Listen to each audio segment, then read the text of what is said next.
Hello there. BoBo the Bitcoiner is back. The subject today will be very interesting, and it's called time locking. Let's forget about the price of Bitcoin for the moment. All right, let's look at something more interesting, or something that what Bitcoin can do more. We already know Bitcoin can do what they call it fast and cheap, no middleman required. Right? Everything is transparent in the blockchain for the last 14 years. This is what Bitcoin has been able to do for the last 14 years. Now, what more can Bitcoin do?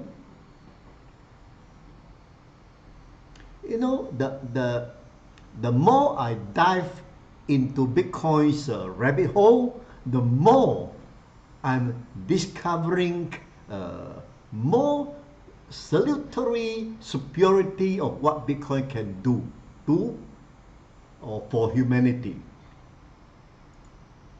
Up to now, nobody can claim his property can be suspended in the air for an indefinite time. Property like your money, your share certificate, your property, or your gold. How to keep its value suspended in the air for an indefinite time. How, right? Well, this is now possible with Bitcoin. Very interesting. You can send your Bitcoin to the future on at a block height or at a time or a date in time. What this means is that it leaves the sender's wallet, then basically sit in limbo in the air, slowly motion, waiting for that block height to be reached before the Bitcoin arrive at the receiver's wallet. Hope you guys understand now what is a block height by now, okay? We know that every 10 minutes a new block is being mined, right? And each block has a number. So the next block might add on the new number, increase the number. The last I checked, we are now at block height 798,735 number, as per the blockchain explorer. And the next one shall be 798,736 and counting as I speak. So each time a block is mined, the number is added, right? 735, 36, 37, 38, continue. So let's say I send 10 Bitcoin to your wallet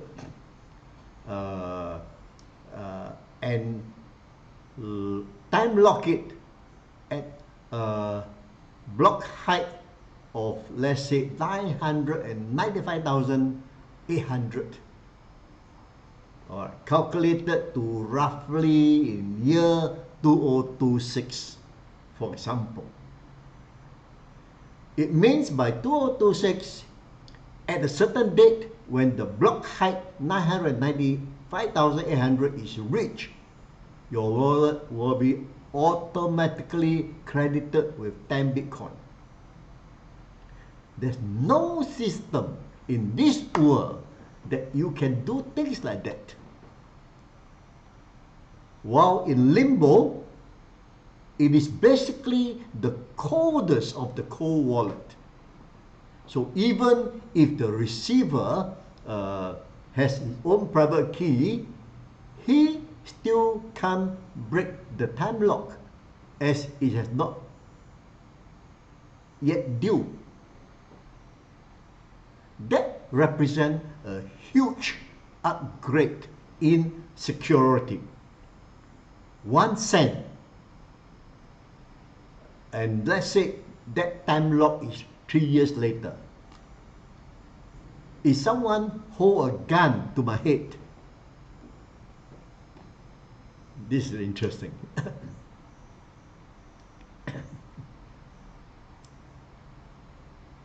And say, mate, give me your Bitcoin. You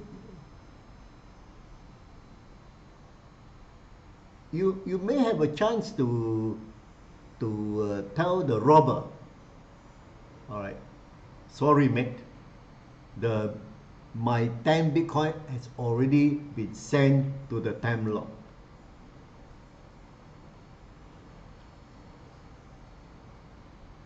That robber has to wait 3 years to get my Bitcoin. And in these 3 years, you may have a chance to sit down with that same someone who wanted to rob you and say, mate, I sent my 10 Bitcoin into the future. If you shoot me now, you are going to get nothing anyway. So let's get to know each other, all right, over coffee in the meantime. We are going to have a few birthdays, a few Chinese New Year together. Maybe by then we get to know each other better, and then when the time comes, then you decide whether you still want to rob me or not. So from a personal perspective, there are big implications. From estate planning perspective,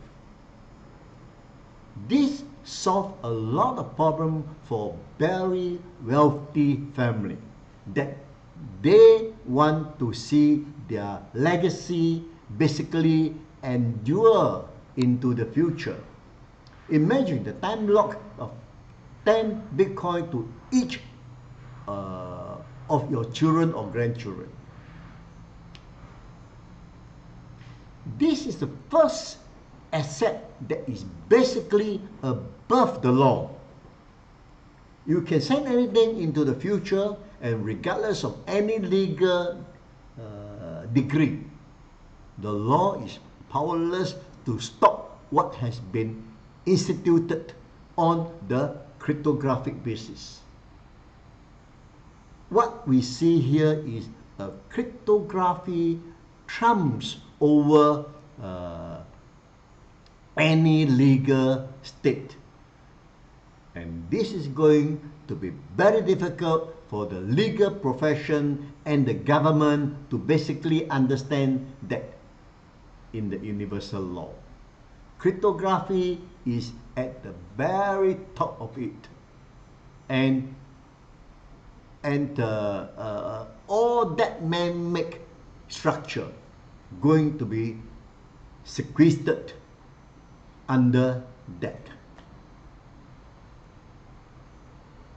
Regardless of any legal degree, Bitcoin is going to be a Bitcoin now and the future. So how is the government going to fight it? Right? Chances are the government will adopt Bitcoin because there is very low risk in adopting it, and a very high chance of a good payoff. Because governments are fundamentally made of people, when the education transcends to a broader base, the smarter one will adopt it. China, the world's most powerful, oppressive, and largely totalitarian region, was very hostile to Bitcoin and has basically cancelled all Bitcoin multiple times already. Yet, Bitcoin still survives within and outside China. You think the US could do it? The land of the free, home of the brave? There could be a day when government wake up, when the government decide to back their government debt with Bitcoin, say 1 to 5% of their reserve, and we could get into a situation where there's no Bitcoin left on the exchange. It may be gradually, and then suddenly. This is where Bitcoin is basically a ground up movement until it's not. Now, having explained the time lock feature, who dare to try it? Theoretically and practically even, it will work based on the Bitcoin protocol. It's definitely the coldest of the cold storage, and good for legacy inheritance. Nobody can touch the Bitcoin while it was in limbo or suspended in future time zone. So only the brave will dare to try. Some crazy Bitcoiners have already, and they want to prove the point. Unfortunately, this cannot be proven now and then. We need to wait till the time lock is released and completed. In the meantime, there will always be doubt in between. Unfortunately, we still live in the world with a lot of uncertainty. Right? Hopefully, when Bitcoin get more adopted, people understand Bitcoin is here to stay. And not only for another 14 years, but probably another 140 years or more. What we need to realize, this time lock feature is absolute and indisputable, except that people is always skeptical. Even though this is something never thought possible before, Satoshi is simply brilliant. Something to think about, something to digest, right? You think this is not a fact? It is a fact. Just a question of who would dare to try it now. Interesting, no? Hope you enjoyed today's episode. Think about it. See you next time.